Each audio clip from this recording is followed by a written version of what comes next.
പ്രിയമുള്ളവരെ, എനിക്ക് പരിചയമുള്ള ചായക്കട നടത്തുന്ന ഒരു അപ്പച്ചനുണ്ട്.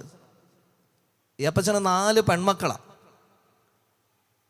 ആകെ വരുമാനം എന്ന് പറയുന്നത് ചെറിയൊരു ചായക്കട, നാട്ടിൻപുറത്തെ കവലയിലുള്ള ചെറിയൊരു ചായക്കട. ആ ചായക്കടയിൽ നിന്ന് കിട്ടുന്നൊരു വരുമാനമാണ് ഈ അപ്പച്ചൻ്റെ വരുമാനം. ആ ചായക്കട വെച്ചുകൊണ്ട് ഈ അപ്പച്ചൻ ഈ 4 പെൺമക്കളെയും അപ്പച്ചന് പറ്റുന്നിടത്തോളം നല്ല രീതിയിൽ പഠിപ്പിച്ചു. 4 മക്കളെയും വിവാഹം കഴിപ്പിച്ചു വിട്ടു. എനിക്ക് ഇദ്ദേഹത്തെ പരിചയം. ഞാൻ സെമിനാരിൽ പഠിക്കുന്ന സമയത്ത് ഒരു ഇടവകയിൽ കാറ്റഗിസം പഠിപ്പിക്കാനായിട്ട് മിനിസ്ട്രിക്ക് പോയിക്കൊണ്ടിരിക്കുമ്പോൾ ആ ഇടവകയിൽ വെച്ചാണ് ഞാൻ ഈ അപ്പച്ചനെ കണ്ടുമുട്ടുന്നത്. രാവിലെ ഒരു 5-5:15 സമയമാകുമ്പോഴത്തേക്കും ഈ അപ്പച്ചൻ ആ പള്ളിയുടെ ഫ്രണ്ടിലുള്ള കുരിശ് നടയിൽ വന്ന് മുട്ടുകുത്തി ഇന്ന് കൈവിരിച്ച് പ്രാർത്ഥിച്ചിട്ട് പോയി ചായക്കട തുറന്ന് തൻ്റെ ജോലി ആരംഭിക്കുന്നത്. എല്ലാ ദിവസവും ഇങ്ങനെ ദൈവസന്നിധിയിൽ വന്ന് ദൈവത്തോട് ചേർത്ത് നിർത്തി തൻ്റെ അധ്വാനങ്ങളെ സമർപ്പിച്ച് ദൈവം തന്ന മക്കളെ ദൈവത്തോട് ചേർത്ത് നിർത്തി വളർത്തിക്കൊണ്ടെന്ന് നല്ല നിലയിലെത്തിച്ചു. പെൺകുട്ടികളെല്ലാം നല്ല രീതിയിൽ വിവാഹം കഴിപ്പിച്ച് വിട്ടു. ഇപ്പോൾ അപ്പച്ചനും അമ്മച്ചയും വാർദ്ധക്യത്തിൽ മക്കൾ ഒരാൾ തൊട്ടടുത്ത് വീട് താമസിക്കുന്നുണ്ട്. എങ്കിൽ അവർ രണ്ടുപേരും തന്നെയാണ്, അപ്പനും അമ്മയും തന്നെയാണ് താമസിക്കുന്നത്. തരക്കേടില്ലാത്ത ആരോഗ്യമുണ്ട്. അങ്ങനെ പോയിക്കൊണ്ടിരിക്കുന്നൊരു കുടുംബം. ഞാൻ അപ്പച്ചനോട് സംസാരിച്ചിട്ടുണ്ട്. സംസാരിക്കുമ്പോൾ ഒക്കെ ഇദ്ദേഹത്തിൽ നിന്ന് കേട്ടിരിക്കുന്ന ഒരു കാര്യം, ഇവരൊരു ആൺകുട്ടിക്ക് വേണ്ടിയിട്ട് ഒരുപാട് ആഗ്രഹിച്ചിട്ടുണ്ട്. ഒരു ആൺകുട്ടിക്ക് വേണ്ടി. ഒന്നാമത്തെ കുട്ടി പെൺകുട്ടിയായിരുന്നു, രണ്ടാമത്തത് പെൺകുട്ടിയായി. മൂന്നാമതൊരു ആൺകുട്ടിക്ക് വേണ്ടി ആഗ്രഹിച്ചു, ഇല്ല മൂന്നാമതും പെൺകുട്ടിയാണ്. വീണ്ടും അവരുടെ ആഗ്രഹമായിരുന്നു 4ാമത് ഒരു ആൺകുട്ടി വേണമെന്ന്, ഇല്ല 4 പെൺകുട്ടികളെ കിട്ടിയത്. അപ്പോൾ അവർക്കൊരു ആൺകുട്ടിയെ, മറ്റൊന്നും കൊണ്ടല്ല കേട്ടോ, ആണായാലും പെണ്ണായാലും കുഴപ്പമില്ല, പക്ഷേ അവരുടെ മനസ്സിലുണ്ടായിരുന്നത് ഒരു ആൺകുട്ടി ഉണ്ടെങ്കിൽ വളർന്നു വരുമ്പോൾ ഈ പെൺകുട്ടികൾ ഇവർക്ക് പ്രായമായി കഴിയുമ്പോൾ പെൺകുട്ടികളുടെ കാര്യങ്ങളൊന്ന് ക്രമീകരിക്കാനും കെട്ടിച്ചു വിടാനും ജോലി ചെയ്യാനൊക്കെ അപ്പനൊരു സഹായമാണല്ലോ എന്നൊക്കെ ഒരു ചിന്ത സാധാരണ നാട്ടിൻപുറത്തുകാരനായ അപ്പനും അമ്മയ്ക്കും ഉണ്ടായിരുന്നത്. പക്ഷേ ദൈവം കൊടുത്തത് 4 പെൺകുട്ടികളെ. ഒരു പരാതിയില്ലാണ്ട് ഈ പെൺകുട്ടികളെ അങ്ങേയറ്റം ദേവാലയത്തോട് ചേർത്ത് നിർത്തി. പള്ളിയിലെ കാര്യങ്ങൾക്കൊക്കെ വളരെ ആക്റ്റീവായിട്ട് ആ കുട്ടികളുണ്ട്. പള്ളിയോട് ചേർത്ത് നിർത്തി. അപ്പനും അമ്മയും അതെ, അപ്പന് ചായക്കടയാണെങ്കിലും പള്ളി കാര്യങ്ങൾക്കൊക്കെ അപ്പനും പറ്റുന്നിടത്തോളം പങ്കെടുക്കുന്നു. അങ്ങനെ കുടുംബം ദൈവത്തോട് ചേർന്ന് നിന്ന്, കഷ്ടപ്പാടും ദുരിതമൊക്കെ ഇഷ്ടം പോലെ ഉണ്ടായിരുന്നു. നമുക്കറിയാം ഒരു നാട്ടിൻപുറത്തെ കവലയിൽ ചായക്കടയിൽ നിന്ന് എന്തുമാത്രം വരുമാനം കിട്ടും എന്നുള്ളത്. അത്ര വലിയ വരുമാനമൊന്നുമില്ല. പക്ഷേ എങ്കിലും ഈ 4 മക്കളെ അപ്പച്ചന് പറ്റുന്നിടത്തോളം പഠിപ്പിച്ചു. എന്നിട്ട് നല്ല നിലയിൽ വിവാഹം കഴിപ്പിച്ച് വിട്ടു. സന്തോഷത്തിലും ആഹ്ലാദത്തിലൊക്കെ ആയിട്ട് കുടുംബം മുന്നോട്ട് പോയിക്കൊണ്ടിരിക്കുകയാണ്. പ്രിയമുള്ളവരെ, മനുഷ്യൻ്റെ കണ്ണുകൊണ്ട് നോക്കിക്കഴിഞ്ഞാൽ അങ്ങനെ ഒരു സാധാരണ കുടുംബം, ഒരു ചായക്കട നടത്തുന്ന ഒരു ചേട്ടൻ ആ വരുമാനം കൊണ്ട് എങ്ങനെയാണ്, വലിയ ചായക്കട ഒന്നും അല്ലെന്നേ, നാട്ടിൻപുറത്ത് ഒരു ചെറിയ ചായക്കട, ആ ചായക്കട കൊണ്ട് എങ്ങനെയാണ് ഈ 4 പെൺകുട്ടികളെ പഠിപ്പിച്ച് വലുതാക്കി കെട്ടിച്ചു വിടുന്നത്? നമുക്ക് ആലോചിച്ചാൽ നമുക്ക് ഒരു എത്തും പിടിയും കിട്ടില്ല. പക്ഷേ അദ്ദേഹം എപ്പോഴും സമ്മതിക്കുന്ന ഒരു കാര്യമുണ്ട്, അച്ഛാ എൻ്റെ കഴിവ് കൊണ്ടൊന്നുമല്ല ഞാൻ ഈ മക്കളെ പഠിപ്പിച്ചത്, എൻ്റെ കഴിവ് കൊണ്ടല്ല ഈ മക്കളെ കെട്ടിച്ച് നല്ല നിലയിൽ എത്തിച്ചതും. എങ്ങനെയാണെന്നറിയാൻ പാടില്ല, എൻ്റെ ദൈവം എൻ്റെ മക്കളെയൊക്കെ ഓരോ നിലയിൽ എത്തിച്ചിട്ടുണ്ട്. ഞാൻ ആകെ ചെയ്ത് ഇത്രേ ഉള്ളൂ, എന്നെ, എൻ്റെ ഭാര്യ, എൻ്റെ മക്കളെയും ദൈവത്തോട് ചേർത്ത് നിർത്തുന്നതിൽ ഞാനൊരു കുറവും വരുത്തിയിട്ടില്ല. അങ്ങനെ ദൈവത്തോട്, സഭയോട്, കൂതാശകളോടൊക്കെ ചേർത്ത് നിർത്തി നമ്മൾ ചിന്തിക്കുന്നോട്ടല്ല പറയുമുള്ളവരെ, ദൈവത്തിൻ്റെ ഇടപെടൽ. നമുക്ക് തോന്നി ഇതുകൊണ്ടും നമ്മൾ ഒരിടത്ത് എത്തില്ല എന്ന്. പക്ഷേ എത്തില്ലെന്ന് കരുതുന്ന ചില മേഖലകളിലൊക്കെ ദൈവം ഇങ്ങനെ അത്ഭുതകരമായിട്ട് നടത്തണ കാണുമ്പോൾ വിസ്മയത്തോടെ നോക്കി നിൽക്കാനേ നമുക്ക് പറ്റുന്നുള്ളൂ. ശക്തിയോടെ ഒന്ന് കരമടിച്ച് ദൈവത്തിന് നന്ദി പറഞ്ഞേ. ഹല്ലേലൂയ, ഹല്ലേലൂയ, യേശുവേ നന്ദി. ഈ നമ്മുടെയൊക്കെ നാട്ടിൻപുറത്തെ ചിലരുടെയൊക്കെ ജീവിതം കണ്ടു കഴിയുമ്പോൾ നമുക്ക് തോന്നും ഇവരെങ്ങനെ ഇത്രയൊക്കെ ഉയർന്നു വന്നെന്ന്. ഞാൻ ഉദാഹരണം പറയാവേ. ഈ കെട്ടി വന്ന അമ്മമാർക്ക്, നിങ്ങൾക്ക് സ്ത്രീകൾക്ക് പെട്ടെന്ന് മനസ്സിലാകും. നമ്മൾ സ്വന്തം വീട്ടിലേക്ക് നമ്മൾ ഇടയ്ക്കൊക്കെ പോകാറുണ്ടോ? സ്വന്തം വീട്ടിലേക്ക് നമ്മൾ ജനിച്ചു വളർന്ന വീട്ടിലിടയ്ക്ക് പോകാറില്ലേ? ചേട്ടന്മാർ വിടാറൊക്കെ ഉണ്ടായിരിക്കും അല്ലേ? ഇടയ്ക്ക് നമ്മളങ്ങനെ സ്വന്തം വീട്ടിലേക്ക് ചെന്ന് കഴിയുമ്പോൾ നമ്മുടെ പഴയ പരിചയക്കാരൊക്കെ അവിടെ ഉണ്ടല്ലോ. ഒന്നെങ്കിൽ നമ്മുടെ അമ്മയോടോ അല്ലെങ്കിൽ ആങ്ങളമാരോടോ ആരോടെങ്കിലൊക്കെ നമുക്കിപ്പോൾ അവർക്ക് എങ്ങനെയുണ്ടാ, ആ വീട്ടുകാർ അവിടുത്തെ കൊച്ചെങ്ങനെയായി? അപ്പോൾ അവർ പറയൂ, എൻ്റെ ഇടയിൽ ഒന്നും പറയണ്ട, അവരൊക്കെ നല്ല നിലയിലെത്തി ഇപ്പോൾ, അവരൊക്കെ ഇങ്ങോട്ട് രക്ഷപ്പെട്ടു പോയി. ഇത് പറയുമ്പോൾ നമ്മൾ സാധാരണ ചോദിക്കുന്നൊരു ചോദ്യമുണ്ട്, അവരൊക്കെ രക്ഷപ്പെട്ടോ? ചോദിക്കാറില്ലേ അവരൊക്കെ രക്ഷപ്പെട്ടോ എന്ന്? എന്താണ് ആ ചോദ്യത്തിൻ്റെ അർത്ഥം? നാട്ടിൽ ഞാൻ ചോദിക്കാറുണ്ട് കേട്ടോ. ഞാനും നിങ്ങളെപ്പോലെ തന്നെയാണ്. അച്ഛനായപ്പോൾ വീടൊക്കെ വിട്ടിങ്ങ് പോന്നല്ലോ, പിന്നെ ഇടയ്ക്ക് വർഷത്തിൽ 1-2 പ്രാവശ്യമൊക്കെ വീട്ടിൽ പോകണല്ലോ. ചെല്ലുമ്പോൾ നാട്ടിലെ എല്ലാവരുടെയും വിശേഷം ചോദിക്കും. ഓരോ വീട് എണ്ണിപ്പറക്കി അവിടുത്തെ അവരെവിടെയാണ്, ഇവിടുത്തെ ഇവരെവിടെയാണ്. അപ്പം ഞാനും ഇടയ്ക്ക് ചോദിക്കാറുണ്ട്, അവരൊക്കെ രക്ഷപ്പെട്ടു ഇല്ലേ? അവരുടെ കാര്യമൊന്നും പറയണ്ട, അവരൊക്കെ ഇപ്പം നല്ല നിലയിലെത്തി, നമ്മൾ ചിന്തിക്കണോട്ടൊന്നുമല്ല എന്ന്. അപ്പം എന്തുകൊണ്ടായിരിക്കും അവരൊക്കെ രക്ഷപ്പെട്ടെന്ന് നമ്മൾ ചോദിക്കണത്? പണ്ടത്തെ അവരുടെ ജീവിതമൊക്കെ കണ്ടപ്പോൾ അവരൊന്നും ഒരു കാലത്തും രക്ഷപ്പെടുമെന്ന് കരുതിയിട്ടില്ല. അവരുടെ അന്നത്തെ ജോലിയും സാഹചര്യങ്ങളും അന്നത്തെ സാമ്പത്തിക ചുറ്റുപാടും അന്നത്തെ അവസ്ഥയൊക്കെ കണ്ടിട്ട് അവർ രക്ഷപ്പെടുമെന്ന് നമ്മൾ നമ്മുടെ ബുദ്ധി കൊണ്ട് ചിന്തിച്ചിട്ടില്ല. അവർ രക്ഷപ്പെട്ടു എന്ന് കേൾക്കുമ്പോൾ നമുക്കൊരു അത്ഭുതം. അത് നമ്മൾ ചോദിക്കണം, അവരൊക്കെ രക്ഷപ്പെട്ടു എന്ന്. അതായത് ദൈവം ചിലരൊക്കെ ഇങ്ങനെ കൊണ്ടുപോകണം കണ്ടു കഴിയുമ്പോൾ നമുക്ക് തന്നെ മനസ്സിലാകില്ല ഇവരൊക്കെ എങ്ങനെയാണ് ജീവിതത്തിൽ ഇങ്ങനെ രക്ഷപ്പെട്ടു പോകണേന്നുള്ളത്. പറയുമ്പോഴവരെ ദൈവത്തിൻ്റെ വഴികൾ അങ്ങനെയാന്നേ. മനുഷ്യൻ്റെ ബുദ്ധിക്ക് അത് മനസ്സിലാകില്ല. ഒറ്റ കാര്യമുള്ളൂ, ദൈവത്തോട് ചേർത്ത് നിർത്തുക, അവനെ നോക്കി ജീവിതം നയിക്കുക. അവൻ നമുക്ക് മനസ്സിലാകാത്ത രീതിയിൽ നമ്മുടെ ചിന്തയ്ക്കും നമ്മുടെ ബുദ്ധിക്കും അതീതമായിട്ട് വിസ്മയനീയമായ രീതിയിലൂടെ ദൈവം നമ്മളെ കൈപിടിച്ച് നടത്തും. കരം പിടിച്ചെന്ന് ദൈവത്തിന് നന്ദി പറഞ്ഞേ, ശക്തിയോടെ കൈകളടിച്ചോ. ഹല്ലേലൂയാ, ഹല്ലേലൂയാ. ചില അമ്മച്ചിമാരൊക്കെ പറഞ്ഞു കേട്ടിട്ടില്ല, എൻ്റെ അച്ഛാ പെണ്ണിനൊരു കല്യാണാലോചന വന്നെയാ, കെട്ടിച്ചു വിടാൻ വീട്ടിൽ ഒരു പൈസയിലായിരിക്കണ സമയത്താ. അപ്പോൾ ഇപ്പം ഞങ്ങൾ കെട്ടിച്ചു വിടണില്ല, 2 വർഷത്തോടെ കഴിഞ്ഞിട്ടേ ഉള്ളൂ, ഇപ്പോൾ അതിനുള്ള സാമ്പത്തികം വന്നിട്ട് 2 വർഷത്തോടെ കഴിഞ്ഞിട്ടേ ഉള്ളൂ എന്ന് പറഞ്ഞ് പലതവണ ഞങ്ങൾ മാറ്റി വിട്ടതാ. എന്നിട്ട് പിന്നെയും ആ ആലോചന കയറി വന്ന് എങ്ങനെയാണെന്ന് അറിയാൻ പാടില്ല, ഒരു പൈസയും കയ്യിലില്ലാത്ത സമയത്താണ് വന്നത്. പക്ഷെ എങ്ങനെയാണെന്ന് അറിയുമ്പോൾ എല്ലാ കാര്യവും മംഗളകരമായിട്ട് നടന്നു വച്ചാ. ഇങ്ങനെ പറഞ്ഞ് ഞാൻ പലരും പറഞ്ഞു കേട്ടിട്ടുണ്ട്. നിങ്ങൾ കേട്ടിട്ടുണ്ടോ? ഉണ്ട്. അല്ലെ ഒരു വീട് പണി, അല്ലേ, ഒരു വീട് പണി. ഈ നായ്ക്കമ്പറമ്പിലച്ചൻ പറഞ്ഞ കേട്ടിട്ടുള്ളൊരു കാര്യമുണ്ട്. ഡിവൈനിൽ പ്രേക്ഷിത ശുശ്രൂഷ ചെയ്തിട്ടുള്ളൊരു സഹോദരൻ. ആ സഹോദരൻ ഇങ്ങനെ നായ്ക്കമ്പറമ്പിലച്ചൻ്റെ അടുത്ത് നിന്ന് എന്തൊക്കെ സംസാരിച്ചുകൊണ്ടിരിക്കുന്നതിനിടയിൽ അച്ഛൻ ചോദിച്ചു, എടാ നീ വീടൊന്നും പണിയണില്ലേ? ഇവൻ്റെ വീടൊന്നുമില്ല, ഒരു ചെറിയ വെച്ചുകെട്ടിൻ്റെ അകത്താണ് താമസിക്കുന്നത്, വീടൊന്നും പണിയണില്ലേ? അപ്പോൾ അവൻ നായ്ക്കമ്പറമ്പിലച്ചനോട് പറഞ്ഞു, അച്ഛാ വീട് പണിയാൻ പൈസ ഒന്നുമില്ല അച്ഛാ, വെറുതെ തുടങ്ങിയിട്ട് കാര്യമില്ലല്ലോ, പൈസ വേണ്ടേ? അപ്പം അച്ഛൻ പറഞ്ഞു, എന്നാൽ നീ വരാൻ പറഞ്ഞുകൊണ്ട് അച്ഛൻ്റെ റൂമിലേക്ക് അവനെ വിളിച്ചുകൊണ്ട് പോയിട്ട് എത്രയാണെന്ന് ഞാൻ കൃത്യമായിട്ട് ഓർക്കുന്നില്ല, എൻ്റെ ഓർമ്മ ശരിയാണെങ്കിൽ നാഗമറോജന് ഒരു 2000 രൂപ എടുത്ത് കൈ കൊടുത്തു. 2000 രൂപ എന്തുണ്ടല്ലേ വീട് പണിയാരേ. അപ്പോൾ ഇവൻ കരുതി മിക്കവാറും വലിയ തുകയൊക്കെ കിട്ടുമായിരിക്കും എന്നാണ് കരുതിയത്.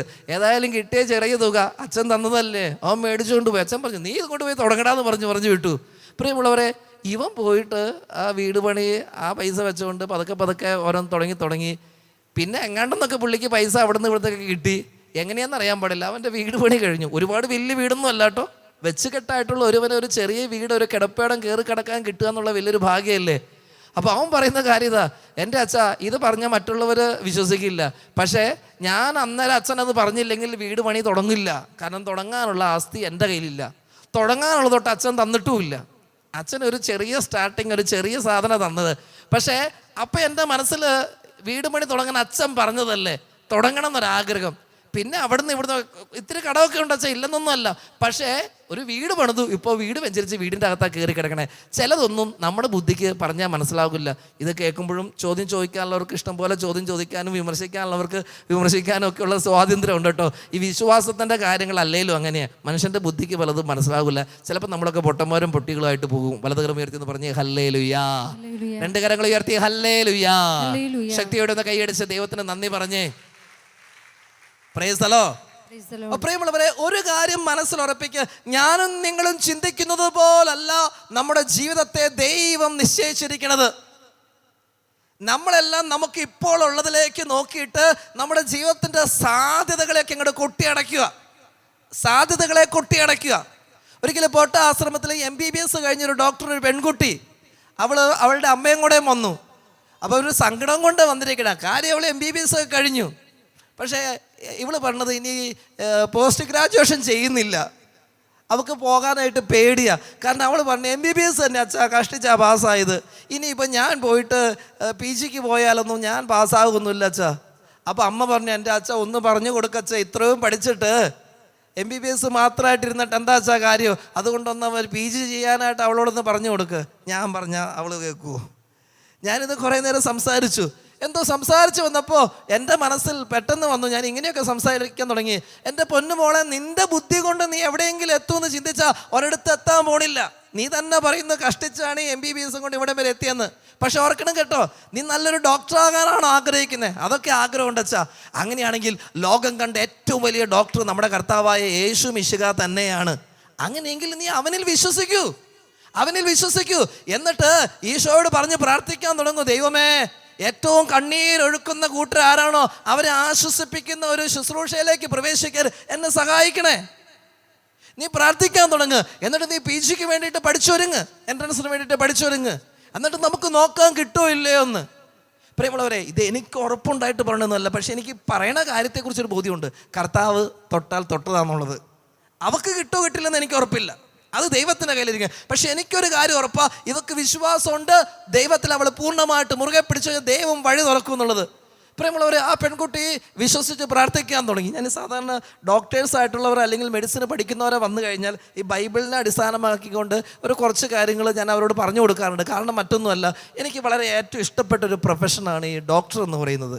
കാരണം ബാക്കിയുള്ളതെല്ലാം ഈ അചേതനങ്ങളായ ജീവനില്ലാത്ത വസ്തുക്കളെ സംബന്ധിച്ച ജോലിയാണെങ്കിൽ ഡോക്ടേഴ്സ് ചെയ്യുന്നത് മനുഷ്യ ശരീരത്തെ സംബന്ധിക്കുന്ന കാര്യങ്ങളാണ്, അല്ലേ? അതൊരു പ്രധാനപ്പെട്ട അതൊരു ജോലിയായിട്ട് ഞാൻ ഒരിക്കലും കാണുന്നില്ല. നമ്മുടെ എല്ലാം ജീവിതത്തെ പിടിച്ചു നിർത്താൻ സഹായിക്കാനായിട്ട് ഒരു ഡോക്ടറിന് സാധിക്കുന്നുള്ള നമ്മുടെ പച്ചയായ ശരീരത്തെ കൈകാര്യം ചെയ്യുന്ന ഒരു ശുശ്രൂഷയാണത്. അത് ദൈവം വാരിക്കൊരു അനുഗ്രഹം കൊടുക്കുന്ന ഒരു മേഖലയാണ്. അത് വിശ്വസിച്ച് ചെയ്താൽ അങ്ങനെ ചിന്തിക്കുന്ന ഒരാളാണ് ഞാൻ. അതുകൊണ്ട് എനിക്ക് ഡോക്ടേഴ്സിനോടൊരു വലിയ ബഹുമാനം ആദരവും ഒക്കെ ഉണ്ട്. അപ്പം ഞാൻ ഈ പെൺകുട്ടിയോട് പറഞ്ഞു, ഇത്രയും ദൈവം നിന്നെ എത്തിച്ചതാ, ഈ MBBS പാസ്സായി നിന്റെ കഴിവ് കൊണ്ടല്ല, അങ്ങനെ നീ വിശ്വസിക്കുക. എൻ്റെ കർത്താവെ, കരയുന്ന രോഗികളെ ആശ്വസിപ്പിക്കുന്ന ഒരു ശുശ്രൂഷ എനിക്ക് ചെയ്യണം, അതുകൊണ്ട് എന്നെ എടുത്തുയർത്തണം, അതിനോട്ട് പ്രാർത്ഥിക്കാൻ തുടങ്ങുക.